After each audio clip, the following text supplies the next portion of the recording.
지금으로부터 100여 년 전, 꿈의 군주 모르페우스가 현실 세계에 갇히는 사건이 발생합니다. 이 사건은 꿈의 세계는 물론 깨어있는 세계에까지 막대한 영향을 미치죠. 그리고 100년 뒤, 모르페우스는 자신이 꿈결을 비움으로써 생겨난 후폭풍을 마주합니다. 그 과정에서 다양한 존재들을 만나게 되죠. 이번 시즌에서 모르페우스가 대면하는 존재들을 능력과 관계성을 중심으로 정리해봤습니다. 드라마 샌드맨의 세계관과 주요 인물 정리 지금 시작합니다. 샌드맨의 세계관은 우리의 관념으로부터 시작합니다. 인간이 현실에서 품고 있는 욕망과 절망, 꿈 등의 추상적인 개념이 의인화되어 사람과 같은 육체를 지닌 존재로 묘사되는데요. 이러한 존재를 영혼이라고 부릅니다. 운명, 죽음, 꿈, 파괴, 절망, 욕망, 그리고 분열이라는 7 존재가 영혼 1족을 이루죠. 이들은 각자의 이름에 해당하는 힘을 다룰 수 있는 불멸의 존재입니다. 각각의 왕국을 다스리고 있으며 서로의 일에는 간섭하지 않는 것이 원칙이죠. 다른 영혼에게 위해를 가하거나 죽이는 일은 영혼 1족이 절대 해서는 안 되는 금기입니다. 각자의 영역 내에는 다른 영혼 1족의 상징이 진열된 화랑이 있는데요. 그 상징물을 통해 다른 영혼들과 연락하거나 상대방의 영역에 방문하기 위한 허락을 구할 수 있습니다. 그들의 힘은 오직 인간을 위해 존재합니다.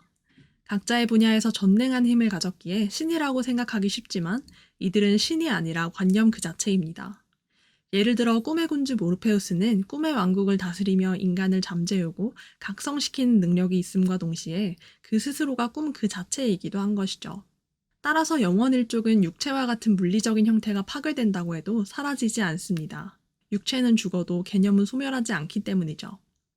한편 신은 인간의 숭배를 통해 힘을 얻는 존재입니다. 샌드맨 세계관에는 운명신이라고 불리는 헤카테를 비롯한 그리스 신들은 물론 다양한 문화권의 신이 포함되어 있죠. 성경 속 천사와 악마도 등장합니다. 천사들은 천국과도 같은 실버시티에 거주하고 악마들은 지옥을 벗어날 수 없어 지옥의 경계를 확장하기 위한 계략을 꾸미기도 하죠. 영혼 1족의 셋째이자 꿈결을 다스리는 군주인 꿈은 여러 이름으로 불립니다. 모르페우스, 카이쿨, 샌드맨, 그리고 오네이로스라고도 하죠. 그는 꿈결과 우주에 대한 막중한 책임감이 있습니다. 이로 인해 다정하고 사랑스럽기보다는 융통성 없이 곧고 음울한 성격을 가지고 있죠. 유럽 설화에 등장하는 잠이 오는 모래를 뿌리는 요정을 모티브로 하는 만큼 그의 주된 힘은 꿈과 관련되어 있는데요. 꿈결과 깨어있는 세계를 자유롭게 오가며 꿈과 악몽을 통제하고 사람을 잠들게 하거나 반대로 잠들지 못하게 할 수도 있죠. 또한 사람들의 꿈속을 옮겨 다닐 수도 있고 그 꿈속에서 필요한 물건이나 음식을 얻어올 수도 있습니다. 자신과 인간을 다른 차원으로 이동시킬 수도 있죠. 꿈이라는 이름에 걸맞게 인간에게 영감을 줄 수도 있습니다. 이러한 능력으로 모르페우스는 사람을 영원히 잠들게 하거나 끝없는 악몽을 꾸게 하는 방법으로 벌을 주기도 합니다. 그는 꿈의 세계에서 자신의 외형뿐만 아니라 꿈속 현실을 자유롭게 바꿀 수 있습니다. 꿈과 악몽을 구성하는 존재들을 창조하거나 사멸시킬 수도 있죠. 이러한 자신의 힘을 담은 호크룩스 같은 도구를 만들 수도 있습니다. 도구를 잃으면 그의 힘도 약화하죠. 인간이 모르페우스의 도구를 손에 넣으면 그 안에 담긴 힘을 제한적으로 이용할 수 있는데요. 하지만 모르페우스만큼 강해지진 못합니다. 그의 도구 중 하나인 투구가 그의 상징물이죠. 그의 능력은 꿈에 한정되지 않으며 깨어있는 세계에서도 어느 정도의 전지전능함을 발휘합니다. 인간의 노화를 늦춰 수명을 늘리는 등의 직접적인 영향력을 행사할 수도 있죠. 꿈결에 위치한 도서관에는 모든 인간의 모든 사건에 대한 이야기가 기록되어 있습니다. 인간이 집필한 책 역시도 소장되어 있죠. 그렇기에 그는 우주적 차원의 거의 모든 일을 알고 있는 존재라고 할 수 있습니다. 영혼 1족의 둘째인 죽음은 생명의 탄생과 죽음을 관장하는 존재입니다. 생명을 상징하는 고대 이집트 표현 문자인 앙크 모양의 목걸이를 걸고 다니죠. 우주의 첫 번째 생명체가 탄생한 직후부터 존재하기 시작했으며 이 우주의 마지막 생명체가 죽을 때 자신의 사명 또한 끝날 것이라고 믿습니다. 모든 사람은 그를 2번씩 만납니다. 세상에 태어날 때와 세상을 떠날 때 만나게 되죠. 하지만 그가 죽은 자를 사후세계로 인도하는 것은 아닙니다. 단지 인간이 삶이 끝났음을 깨닫고 사후세계로 넘어가기 위한 관문인 것이죠. 죽음은 영혼 1족뿐만 아니라 우주적 차원에서도 가장 강력한 존재 중 하나입니다.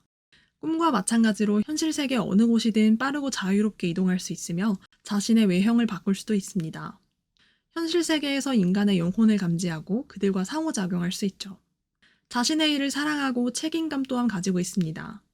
일이 심적으로 괴롭고 힘들어서 그만두길 원하기도 했지만 곧 인간에게 자신이 필요하고 자신도 인간을 필요로 한다는 것을 깨달았죠.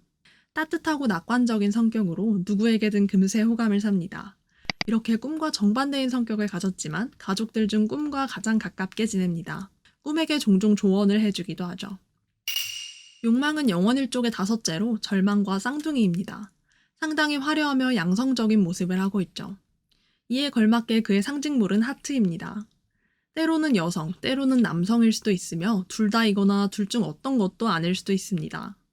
다른 영혼일족과 마찬가지로 자신의 영역인 욕망에 있어서 전지전능한 존재입니다. 인간의 욕망에 접근해 무언가를 원하게 만들기도 하고 이를 이용해 자신의 사리사욕을 채우기도 하죠. 그는 영혼일족 중 가장 잔인하며 특히 꿈에 대해 남다른 적개심을 품고 있습니다.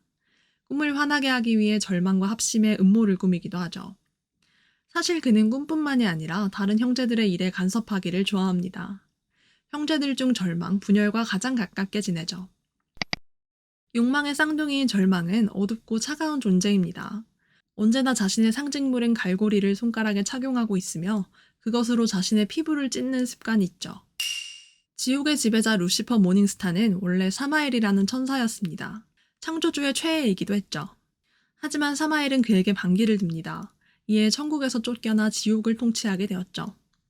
타락하기 전에 사마엘은 창조주의 천사 중에서 가장 아름다운 빛의 인도자였습니다. 이에 라틴어로 빛을 가져오는 자라는 의미를 가진 루시퍼라는 이름으로 불리기도 했죠. 루시퍼는 샛별, 즉 모닝스타를 의미하기도 합니다. 따라서 모르페우스가 그를 빛을 가져오는 자라는 뜻의 라이트브링어로 부르는 것은 루시퍼에 대한 존중과 존경의 표현인 것이죠. 꿈의 군주가 지옥의 지배자에게 이러한 예의를 갖추는 데에는 이유가 있습니다. 루시퍼가 창조주를 제외한 다른 대부분의 존재보다 강력하기 때문이죠. 당연히 영혼보다도 강한 힘을 가지고 있습니다. 따라서 꿈이 그에게 두려움을 느끼는 것은 당연한 일이겠죠. 지옥의 존재들은 지옥을 벗어날 수 없습니다. 이에 다른 세계를 무너뜨려 지옥의 경계를 확장하기를 원하기도 하죠. 모르페우스가 만든 악몽 중 하나인 코린트인은 꿈꾸는 자를 먹어치우며 겁주는 존재입니다. 눈알이 있어야 할 자리에 치아가 있어 항상 선글라스를 끼죠. 모르페우스는 그를 자신의 걸작이라고 칭하기도 합니다. 하지만 코린트인은 그를 배반하죠. 꿈이 부재한 긴 시간 동안 그는 마치 탈옥한 죄수처럼 바쁘게 깨어있는 세계를 활보하며 사람들의 눈을 파먹고 다니는데요. 이는 세상에 자신의 모습을 담기를 원하기 때문입니다. 또한 그는 꿈과 현실의 경계가 없어야 한다고 생각합니다. 따라서 꿈이 내세우는 규칙을 거부하고 자신이 꿈에 못지않은 권력과 통제력을 갖기를 갈망하죠. 콘스탄틴은 런던에 거주하는 오컬트 탐정입니다. 방어 기제로 유머를 사용하는 냉소적인 인물로 주변 사람들이 모두 다치거나 사망해 관계에 대한 두려움이 있습니다. 매력적이지만 동시에 추잡스럽기도 하죠. 트렌치코트를 즐겨 입으며 영국 로열 패밀리의 네크로맨서로 일하고 있습니다. 그는 동명의 조상을 두고 있으며 그 또한 모르페우스를 만난 적이 있죠. 그렇기에 모르페우스는 콘스탄틴이 알아서 자신에게 조아릴 거라고 생각하지만 성격상 그런 일은 일어나기 어렵겠죠. 지금까지 콘스탄틴을 소재로 한 영화와 드라마가 있어 왔지만 원작자 피셜 샌드맨의 조해너 콘스탄틴이 스크린에서 만나본 최고의 콘스탄틴이라고 하죠. 또한 이름 역시 원작에 충실하게 콘스탄타인으로 발음합니다. 루시에는 모르페우스의 집사처럼 묘사되긴 하지만 본업은 꿈결의 궁전에 위치한 거대한 도서관의 수석사서입니다. 존재하는 모든 책과 미출간 도서, 심지어는 쓰이지 않은 책까지도 맡아서 관리하죠. 모르페우스가 꿈결을 떠나 있을 때조차 꿈결을 지켰으며 그에게 진심 어린 충언을 건네는 진정한 충신인데요. 모르페우스가 부재할 때에는 루시엔이 꿈결을 감독합니다. 그는 모르페우스의 첫 번째 까마귀이기도 했죠. 이번 시즌이 이러한 인물들을 중심으로 흘러갔다면 다음 시즌에서는 이집트와 북유럽 신, 그리고 새로운 악마가 등장해 이야기를 다채롭게 꾸밀 예정이라고 합니다. 또한 이번 시즌에서는 분량이 많지 않았던 라이타울과 바비가 다음 시즌에서 중요한 역할을 맡을 거라고 하죠. 아직 시즌2가 확정된 건 아닙니다. 하지만 제작진을 비롯한 모두가 다음 시즌을 대비하고 있는 것 같네요. 오늘 영상은 여기서 마치겠습니다.